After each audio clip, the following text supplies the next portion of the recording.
Leinster's thrilling triumph over Sharks leaves fans buzzing. But was it flawless? Imagine a rugby showdown where your favorite team cruises to victory, only to stumble with their own mistakes along the way. That's exactly what unfolded in the 2025-26 United Rugby Championship, as Leinster hosted the Sharks at the Aviva Stadium, emerging as decisive 31-5 winners. Despite some vintage flair in the opening exchanges and a solid bench contribution later, occasional lapses in discipline kept things from being a total masterclass. If you're a rugby newbie, think of this as a high-stakes game where forwards, the big, powerful players who drive the scrum and rucks, and backs, the speedy ones who score tries, work like a well-oiled machine. But today, Leinster's engine had a few sputters. But here's where it gets controversial. Could that self-sabotage have cost them even more dominance? Let's break down the player performances, rating them on a scale of 1 to 10 for clarity. A 7 means solid, and 8 is outstanding. We'll explain any rugby jargon as we go, so even if you're new to the sport, you'll feel right at home. Paddy McCarthy, 7. This rookie loosehead prop, the player on the far left of the front row in the scrum, responsible for stability, put in another reliably strong shift. The Sharks' scrum wasn't overly challenging, but he managed the likes of Koch and Dreyer with ease, staying composed until his 50th minute substitution. For beginners, a prop's role is crucial in the set-piece scrums, where teams push against each other to win the ball. It's like a tug-of-war on steroids. Sophie Lloyd's medley rocks Twickenham. WRWC 2025 Final, RPTV. Get ready to be inspired by guitar sensation Sophie Lloyd, who electrified the Rugby World Cup 2025 finals at Twickenham with an unforgettable blend of Bon Jovi's Livin' on a Prayer and the Black Eyed Peas' Pump It. This live performance, captured during one of rugby's grandest occasions, perfectly marries the raw energy of rock music with the spirit of the game. Catch up now, https rugbypass.tv/section Women's 20 Home. Sophie Lloyd's medley rocks Twickenham, WRWC 2020 final. Experience the magic again as guitar virtuoso Sophie Lloyd lights up the Rugby World Cup 2025 finals at Twickenham with a thrilling medley featuring Bon Jovi's Livin' on a Prayer and the Black Eyed Peas' Pump It, filmed on one of sport's most iconic nights. This showcase embodies the seamless fusion of rugby's passion and rock's rebellious vibe. Ronan Kelleher, 7, the British-Irish Lions tourist, a player selected for the prestigious international tour, nailed his line-out throws early, even attempting a risky front throw that almost led to a try. He was robust in tackles and effective in the loose play, the unstructured parts of the game where players chase the ball. Substituted at halftime, his form is definitely on an upward trajectory. Fixture: United Rugby Championship, Leinster 31-5, full-time Sharks all stats and data. Tag Furlong, 7.5, back from his Lions exploits. This tight head prop, the right-hand side of the front row, edged his scrum battles and displayed those signature subtle skills that set him apart. He seemed rejuvenated after a couple of injury-plagued seasons, playing with visible joy. Brian Deeney, 6, he tackled the gritty tasks head-on, but faded somewhat after a promising beginning. This kind of hard-working role often goes unnoticed by casual fans, but coaches will appreciate it in game reviews. Think of it as the unsung hero keeping the team steady.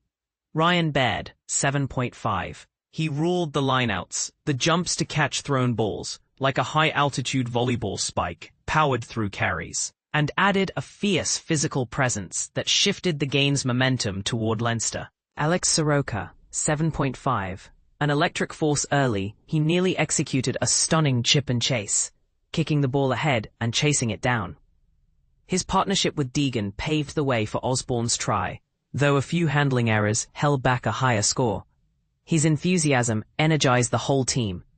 Josh van der Flier, captain, 8, making his Leinster captaincy debut, he led by example with ferocious carries, a key turnover, stealing the ball from the opposition, and even a try. It was a motivational performance that inspired everyone. Max Deegan, 8.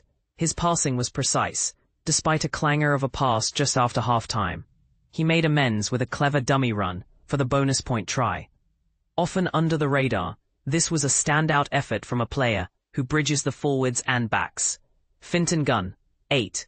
He kept the Sharks off balance with clever darts and quick pacing.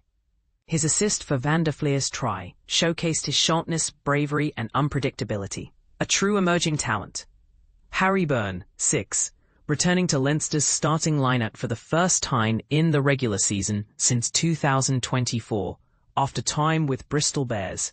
He started strong with a pinpoint pass for O'Brien's try and showed attacking intent. However, a reckless long pass gifted the Sharks a score, echoing the chaotic style of Prendergast. It's puzzling why he earned Player of the Match, a classic case of style over substance. And this is the part most people miss. How does that Hail Mary pass change your view of his potential? James Lowe, 7. Eager to bounce back from a quiet Lions tour, his precise grubber kick set up Osborne's try, and he regained some of that trademark cheekiness. He just ran out of steam to convert a late opportunity. Kieran Frawley, 6. Reliable and composed, he gained ground, defended well, and avoided errors without dazzling.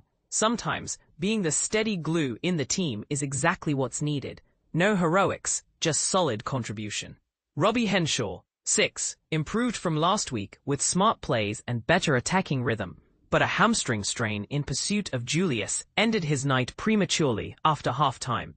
Jimmy O'Brien, 7.5. He capped a slick team move with a fine try finish. Though he fluffed a kick to touch that even a youth player might blush at, his overall impact was positive. For beginners, a kick to touch sends the ball out of bounds to regain possession.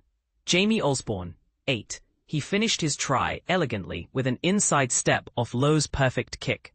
Calm under pressure, he also spotted the opportunity for Deegan's score, a composed player to watch.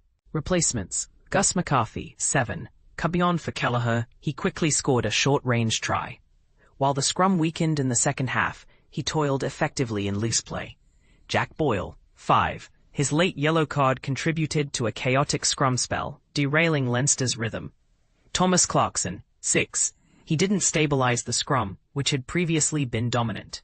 Scrums are those intense pushes where the front rows lock horns, and losing them can change the game. Diarmaid Mangan, 6. Bringing aggression and vigor from the bench, he performed solidly in his limited time.